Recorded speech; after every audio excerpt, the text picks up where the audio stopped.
whole thing goes back even farther. And so the Baktun cycle takes us through, and the Mayan calendar looks, and the Vedic calendar also looks back to the precession of the equinoxes. It's 26,000 years. But the Egyptians were completely aware of this. Yeah, they coded this right into the artifacts and the star maps, and so it totally relates to the Mayan calendar. Well, and according to your research, didn't they conceivably have the technology to literally use technology that was like Star Trek's beam, what do they call that machine where you beam to another location? Scotty. Yeah, beam me up, Scotty. Teleportation. I've said that a lot lately. Teleportation. That's it. Okay, so what I've ascertained here is that the Egyptians were masters of the transmutation of the atom, and they were able to use high-level technology to make free, non-polluting, renewable energy. It had to do with blowing the hydrogen and the oxygen molecules apart from the water from a water molecule. But our bodies are 70% water. Uh-huh. And so the high-level initiates were able to transmute the atom within themselves. And so this led to their ability to be psychic, for manifestation, for alchemy, for bilocation, and teleportation. Wow. And it's all the same function. So once they were able to harness this, all the other abilities came to them. And so, my research is on the ground, but a lot of my hypotheses have come from past life memory. And so then going and checking things and verifying them in the field. And so understanding how everything works together and how they work with huge quartz crystals. Like expanses of floor hundreds of feet across, and these enormous 6-foot laser-cut altars of crystal, and they're quite numerous in Egypt. And so we have evidence of the high-level technology. Now, some people have claimed that the crystals were able to create a kind of multiple-level cloud or atmospheric barrier that kind of kept the Earth in a tropical zone or in a neutral zone. And I don't know if that was during the time of the pyramids or if that was long before or what, but supposedly it was crystal technology. Well, there's plenty of that around, and if you think now, practically everything we use has got a teeny tiny little crystal in it. Our watches, a DVD, Ethernet cables, they're all based on crystals. Radios, all of that. And these were enormous crystals. But the thing that we have to understand is that our focus in history has been 6,000 years or so, not going way back, like 50,000 years. Right. Even though people like Michael Cremo support and find much evidence of the extreme antiquity of man. Our school system and everything doesn't support the idea that we could have come and had higher knowledge in another age. And or had even many ages. Many. And we're told that we're the smartest we've ever been and we've got the highest technology. Oh, please. Yes, exactly. That keeps us locked into a way of being and thinking. So all of what you were talking about with the force fields and the crystals and all of that, most assuredly would have existed during a golden age, which would have been at least 13,000 years ago. But with the precession of the equinoxes, we add 26,000 years to each, and there was a period of time for these golden ages as well. Right. And then we started tumbling down denser and denser and denser and denser, and now we're at the bottom of the Kali Yuga cycle, which is the Iron Age, the age of plastic as well, and we're actually in the densest time of all of this cycle. Yeah. And that's why we've got blood from death instead of blood from life, and there's just a lot of distortion. And we need to expand our way of thinking in order to be able to comprehend how all this fits together. And so that's what the Pyramid Code is helping us do by looking at a new chronology and the evidence that's right on the ground. Wow. Well, I've heard of non-polluting energy for cars. I've heard of various developments where they're splitting the hydrogen and so on and so forth. But every time I hear something, it seems as if either the patent gets bought up or the person mysteriously dies or they get a great deal of money and they disappear. So it's conceivable that this technology has existed for hundreds of thousands of years and is known to inner circles, the elite, if you want to call them. And it's fairly common knowledge, I think, at this point among insiders that those people have technology that's at least 10,000 years ahead of what we have presently.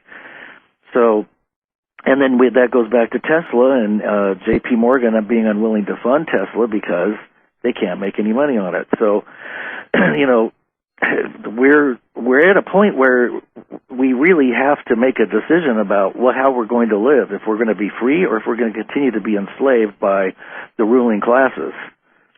Yep, couldn't have said it better. And you're tying a lot together there, and it's true.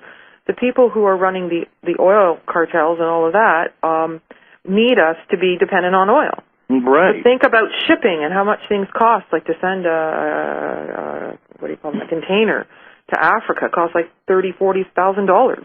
Yeah. It's like, and that's all the oil that's costing the amount, and everything's going up. We've got hyperinflation, you know, and it's easy to say we should decide and not let them, but they actually have had the power and the control, and with all the money they've been making through the Federal Reserve and everything else, and making, you know, collecting interest on money that doesn't even exist. Right. They've pretty much bought up all the media, and they Right. do have the power because they've used the control to get it. Now, how we shake that loose, and, you know, like they want to charge people for, you know, they want to forbid you growing your own food and, you know, charge people for going off the grid, and, you know, they really have everything sewn up. And, you know, we've got to take our hats off to the brilliance of this, but you're right. If we don't change it, you know, what's the hope for the rest of time? Exactly, and the big problem that I see on the horizon is the lack of awareness due to the very fact that there is a circle that keeps reinforcing itself, and that is the circle of education and the circle of media that is allowed to exist, which reinforces the same things, that we're physical bodies, that, you know, have lots of sex, and if that doesn't grab you, they've got the church to, you know, rule over you and be an intermediary to whatever god they're, du jour. And so all of these bases are covered, very similar to the pyramid. You know, the top of the pyramid is the eye on the dollar. So we're subtly conditioned every day to see how subservient we are. And what with the scanners and the pat-downs, well, you know, it's almost as if they're putting the finishing touches on a beautiful cake, you know. Well, let's put another piece of whipped cream here. We'll put some scanners. Oh, let's have some roving scanners. That would be fun. That'll get them. You know, I mean, if I were in their shoes, I don't know, I might be like that, but I'm not. So I think people need to be made aware of these things, and you are making people aware by bringing this ancient, profound knowledge into the light of day. But the thing with the scanners is really obscene. I took 39 flights already this year. Yay. And, you know, like we worry about the little, you know, at the dentist getting an X-ray, and it's a teeny little point of radiation. Yeah. But, I mean, we'd be fried if we had 39 scans every year. Oh, my God. Not that everybody travels as much as I do. But the other thing, though, is that these scans do not prevent what they say they're going to prevent. And taking our water bottles doesn't stop terrorism. No. Right? No. Okay, and so... But many people are waking up. Like I'm finding, you know, a casual conversation, meeting somebody just over coffee, and they know. And the guy sitting next to me on the plane, who's a basic, you know, redneck Albertan, he knows. Yeah. You know, and so it's not, and internet has helped us tremendously because we can be sharing photos instantly. We can be social networking and get the latest, and there are interviews and blog talk radio and this sort of thing. And so people are waking up, and though, you know, they haven't really been taking care of the grid. The grid could go down. Yeah. And so I have this real sense of urgency that we've just got to get connected and get the answers as fast as we can, you know, and live through these times. And, you know, there's fear about 2012. I mean, in my experience, Like, we all got a lot of energy. We spent 2 hours inside the Great Pyramid with all 3 chambers open. We had sunrise between the paws of the Sphinx. And we took some pretty serious hits of energy because of that. And I think that, everybody had trouble integrating and landing when they got back, but I think that our psychic natures are enhanced. Mm-hmm. And I've experienced this a lot with 25 trips to Egypt, where you almost can't contain the energy, and then it kind of integrates, and then you've got more abilities, which is exactly how it worked for the ancients.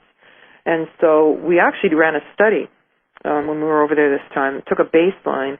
There's a photonic emissions device that's actually very sophisticated Carillion photography, far, far more sophisticated than the old days of measuring someone's aura. Right. So we took a baseline for everybody in the group in the hotel prior to going into the Great Pyramid. And then everybody got into the sarcophagus while we were doing energy work, and then everybody got their fields tested again. And then we did a second, a delayed post-test, where we looked to see if the energy in the pyramid stayed with the person. And then, I'm cross-correlating that with, are people meditators? Are they vegetarian? Do they have a practice of doing Qigong or Tai Chi or something like that? And I actually don't expect that necessarily those are the people who are going to have the greatest effect in their aura. And I have not been able to analyze the data yet because it's still being calibrated and, anyway, so it takes a while to do a study like that. But we're about to have some hard data about it. What is it? Is it the pyramid? Is it the proximity? Is it the telluric currents? Let's take some measurements here and see how this is affecting us, and full stop, if it's affecting us.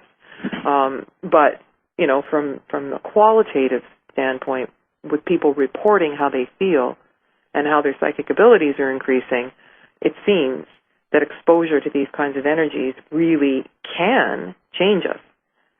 However, the collective is still feeding us that if you can't see it, it's not there, and you only live once, and all that stuff. And so I think that clouds people, and they get a little afraid to speak out or, to test the waters and see if anybody else is feeling that or having similar experiences. But I think because of the energetics and the exponential increase and time moving faster and all of that, I think it's about to get blown out of the water where we can't hide from it anymore. Yeah.